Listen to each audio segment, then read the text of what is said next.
Esta exposición se titula Cuentos de ida y vuelta y se compone de 2 proyectos fotográficos del fotógrafo, editor, miembro del colectivo, profesor, periodista e investigador Juan Balbuena, y por tanto vamos a ir viendo 2 proyectos diferenciados, pero los 2 tienen una relación directa con el continente africano y sobre todo, esencialmente, no es que nos vayan a decir o nos vayan a contar una historia sobre un determinado país que conforma el continente africano, sino que lo que nos van a aportar es, o a revelar, historias o bien silenciadas, de las cuales sabemos muy poco, como es el caso del proyecto Ojos que no ven, corazón que no siente, que es la historia de la relación entre España y lo que fue la única colonia española del continente africano, Guinea Ecuatorial, por tanto una historia olvidada, desconocida, o lo que nos va a contar también Juan a través de otra historia, es la historia de Salitre, es la historia de la inmigración de 12 senegaleses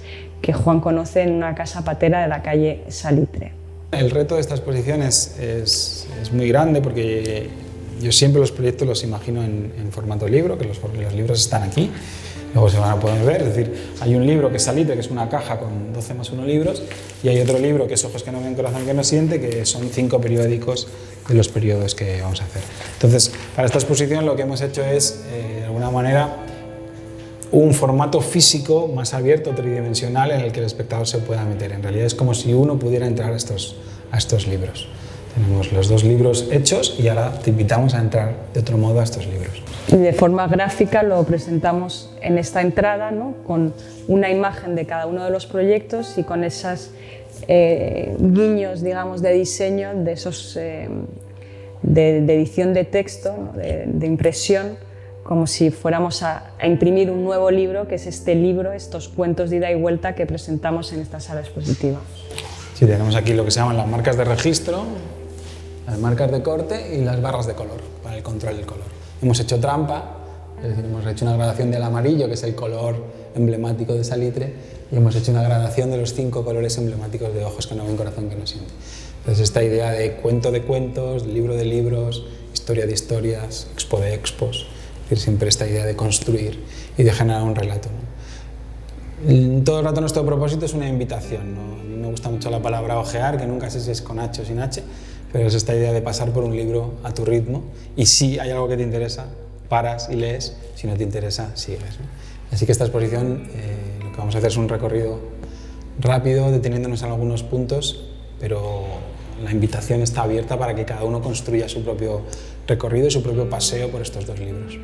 Ojos que no ven, corazón que no siente tiene la particularidad de construir un periódico. Los periódicos normalmente son de un día, pues se llaman diarios. Esto es un periódico que dura 240 años. Entonces hemos dividido en fascículos, como todos los coleccionables. Entonces tenemos 5 momentos o 5 partes de la historia, ¿no?, articuladas siempre o atendiendo siempre a 2 cosas: qué le ha pasado a las personas y qué le ha pasado a las imágenes en cada una de estas épocas.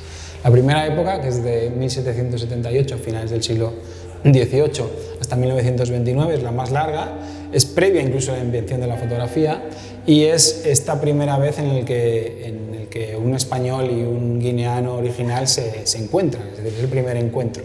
El primer encuentro ocurre eso, a finales del siglo XVIII, y es un encuentro que no es tal. En realidad lo que ocurre es que durante prácticamente 100 años la presencia española en este territorio, que por tratados internacionales le correspondía, es prácticamente residual, ¿no? Pero ya sí, a partir del cambio de siglo, a principios del XIX, sí se empieza a colonizar de facto, y lo que tenemos es un recorrido a estas primeras imágenes. Es decir, de algún modo la fotografía, y tanto la fotografía como la imprenta, entran a la vez en Guinea, a la vez en África, entran muy tarde y entran de manos de los colonizadores. Eso hace que la perspectiva del relato en todo el primer bloque esté muy, muy clara, ¿no? Es decir, contemos lo que contemos, la perspectiva del relato, el poder de la imagen lo tiene la metrópoli, lo tienen los conquistadores, ¿no? Entonces vemos una serie de imágenes que son casi todas de ellas de o momentos militares, o momentos agrícolas, o momentos de los misioneros. Es decir, tenemos una imagen un uso de la fotografía testimonial, propagandístico, ¿no? Y de alguna manera desde el poder. Y se puede ver este relato cruzado una y otra vez, que todas las imágenes y todos los textos y todos los subtextos corresponden a este primer encuentro, a esta primera experiencia compartida. Sí, y la utilización a nivel expositivo, lo que hemos querido es que esos periódicos, esa investigación que Juan ha ido haciendo en torno a esos 5 periodos diferenciados, lo que hacemos aquí es expandir ese periódico, colocarlo en la pared, de tal manera que cada una de las dobles páginas van apareciendo, pero de repente van surgiendo, apareciendo una serie de imágenes que van como dotando pues, de otro significado también, otro volumen al propio periódico, en el cual uno, que es lo que decía antes Juan, ¿no? puede deambular a lo largo de la exposición y simplemente fijarse en los elementos más gráficos, más visuales, más fotográficos, y a lo mejor no adentrarse tanto para leer el periódico, pero si quiere, evidentemente puede pararse e ir leyendo, como si leyese el periódico, cada uno de los relatos de cada uno de los periodos que nos va contando. Desde el punto de vista fotográfico, las estrategias son siempre las mismas. Hay retrato, porque hay testimonios vivos de todas las épocas, y hay paisaje, hay esta búsqueda de estos lugares donde todo esto ocurrió, y hay también objetos. Siempre son objetos que han vivido en los dos lugares. Es decir, son objetos que han hecho el viaje entre España y Guinea, igual que lo han hecho las personas. O están en museos españoles, o son objetos que yo me he traído, o están en Guinea pero pertenecen a españoles, es decir, todos son, una vez más, cosas que han hecho este trayecto de ida y vuelta. Entonces, en este segundo periodo lo que ocurre a la gente, lo que ocurre a la fotografía es que, primero, las personas, la colonia ya está organizada, es el periodo de 29-68, es el periodo más grande del siglo XX, la dictadura en España ha organizado la colonia, y la colonia tiene un eminente uso extractivo, es decir, es una fuente de materias primas. Se han destinado allí un número de españoles, de la administración, del ejército y también algunos empresarios, también del poder o del poder educativo que estaba en manos de los misioneros, y ellos hacen su labor, por un lado, educadora, evangelizadora, y por otro lado, extractiva. Entonces, lo que ocurre desde el punto de vista de la fotografía es lo que ocurre a las personas. Estamos hablando de 7.000 españoles blancos y aproximadamente 250.000 españoles negros. Y digo españoles porque en esta época Guinea Ecuatorial está considerada como provincia, igual que cualquier otra provincia de España, como Albacete o La Rioja o cualquier otra, ¿no? Entonces, dentro de eso, es innegable que seguía habiendo dos categorías: la gente que hacía fotos y los que salían en las fotos o nunca salían en las fotos. Y ese desequilibrio está presente en todos los relatos, de una o de otra manera. Lo más interesante también es ver cómo el uso de la fotografía ha cambiado. Estamos ya en un momento en el que la fotografía ha entrado en las familias, hay mucha fotografía de álbum familiar, aparece la carta postal, mucha fotografía amateur, mucha fotografía de celebración, fotografía de domingo, ¿no? De alguna manera el uso cotidiano de la imagen frente a la primera época está prácticamente establecido, ¿no? En el año 68 se declara la independencia de Guinea Ecuatorial y lo que ocurre es un gran cambio en la estructura humana y fotográfica del relato, ¿no? Lo que ocurre en el año 68 es que el ganador de las elecciones democráticas es Francisco Macías, y enseguida a un cambio en el poder, ¿no? Y eso se determina de una manera muy drástica en marzo del 69, en el momento en el que los 7.000 españoles blancos se van de Guinea Ecuatorial. La gente lleva varias generaciones allí, abandonan sus posesiones y salen de Guinea Ecuatorial. El Macías, que había sido elegido democráticamente, con el tiempo tiene una deriva dictatorial bastante fuerte y hay una persecución y una eliminación sistemática de las imágenes y de la memoria. De hecho, este periodo se llama el periodo de la triste memoria y se podía llamar el periodo de la no memoria. No hay apenas imágenes de esta época.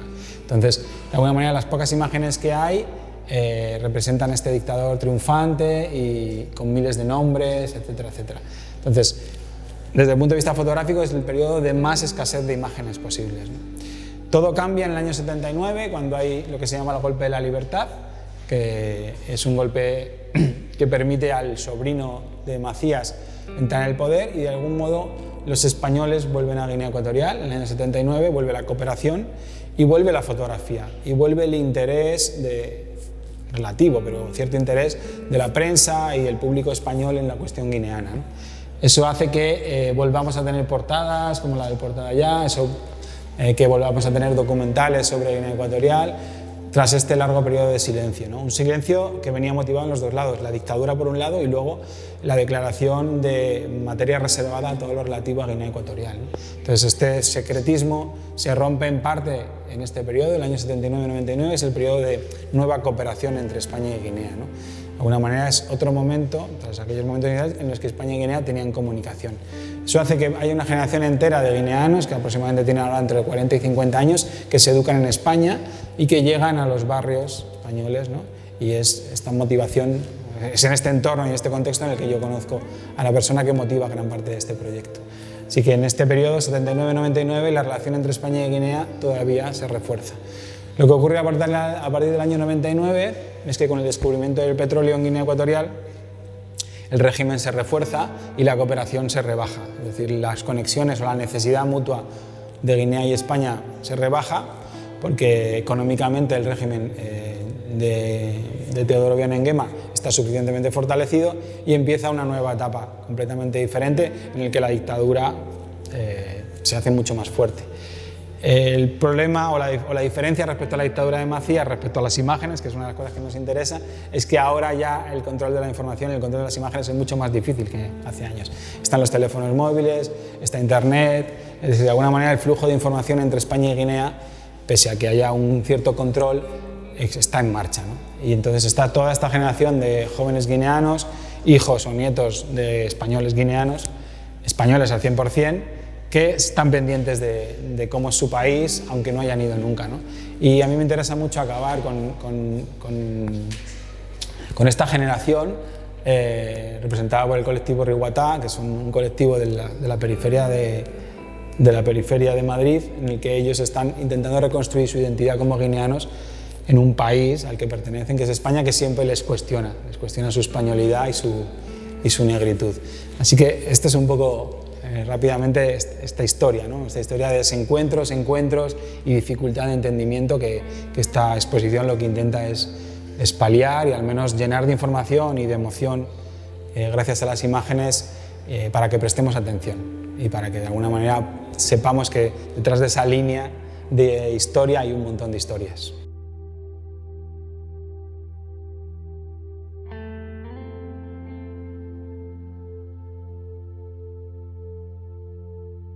Cuando la primera vez que yo entro a la casa, lo que más me fascina es lo ocupada que está, lo llena que está de personas y también de fotografías.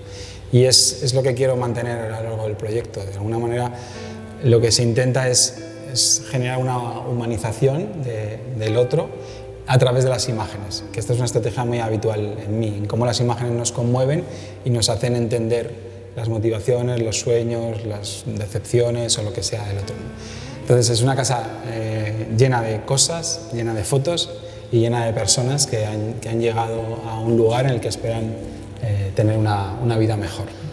Y aquí lo plasmamos en torno a esas dos imágenes, ¿no? Una imagen que es esa foto que Juan encuentra en esa casa, que es de ellos, cortada, y ese barco, que es ese barco también del cual también muchos de ellos han venido hasta Canarias realmente, pero también es esa frase de Bamba que dice: vivimos como en un barco, tenemos mucho tiempo y poco espacio. Entonces resumimos, digamos, el proyecto también de alguna manera con esas dos imágenes de introducción. Y bueno, en esta segunda parte lo que se hace es también generar esta idea de una casa muy ocupada, ¿no? Es decir, hay algunas imágenes que muestran estos vacíos, pero siempre la huella de una casa muy ocupada, muy sobreusada está presente, ¿no? Algunas de las imágenes son más metafóricas, otras menos, ¿no? Por ejemplo, la lista que tenían para organizar los turnos, por ejemplo ¿no? Compartir la electricidad, que es este recurso concreto, y luego dentro de lo que es la estructura de los murid, de compartir todo, ¿no? La comida es comunal, los espacios de ocio son comunales, es decir, la propiedad no hay una propiedad privada como tal, ni siquiera la ropa muchos de ellos se la intercambiaban, ¿no? Entonces de esta manera generamos este núcleo de convivencia en el que todas las historias individuales van a aparecer. Y a partir de este momento en esta exposición y también en el libro lo que se hace es un ejercicio de gestación individual de cada uno de ellos, de tratamiento individual. Entonces, al ser 12 personas, cada una con su nombre, con su manera de escribirlo, lo que determinamos es una presentación uno por uno de estos habitantes.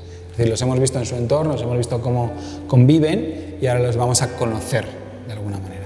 Entonces, la exposición está pensada como un diálogo. El diálogo que no podemos tener ya con ellos, lo tenemos en la exposición. De tal manera que yo, con cualquiera de ellos que quiera tener un diálogo, me pongo enfrente, cojo su libro y leo quién es o lo que él me quiera contar de su vida pasada, futura o presente. Y este ejercicio se puede hacer hasta 12 veces, en el cual yo me voy aproximando uno a uno a estas personas. Que cada uno de ellos trae su historia, cada uno de ellos tiene un porqué, cada uno de ellos tiene una manera de estar en el planeta. Y para acabar, tenemos la salida, digamos, del recorrido natural de la exposición, es a través de este vídeo, en el que, en esta idea de todo el rato de otorgarles voz y que de alguna manera nos cuenten quiénes son, por qué están aquí y qué es lo que han querido desarrollar en sus proyectos, está este vídeo en el que vemos cómo los libros han sido hechos y cómo ellos se han relacionado con las imágenes, con el proyecto y con esta Europa a la que han decidido venir. Y como punto final de la exposición está el final del proyecto. Es decir, en el año 2013 la casa es desalojada, porque aunque ellos estaban pagando el alquiler, el dueño no estaba pagando la hipoteca, entonces la casa está desalojada y una casa en la que habían ocurrido todas estas historias queda completamente vacía, ¿no? Y hay un pequeño relato de cómo yo soy la última persona que cierra esa casa y recoge algunos de los objetos de lo que en ese lugar había acontecido, ¿no?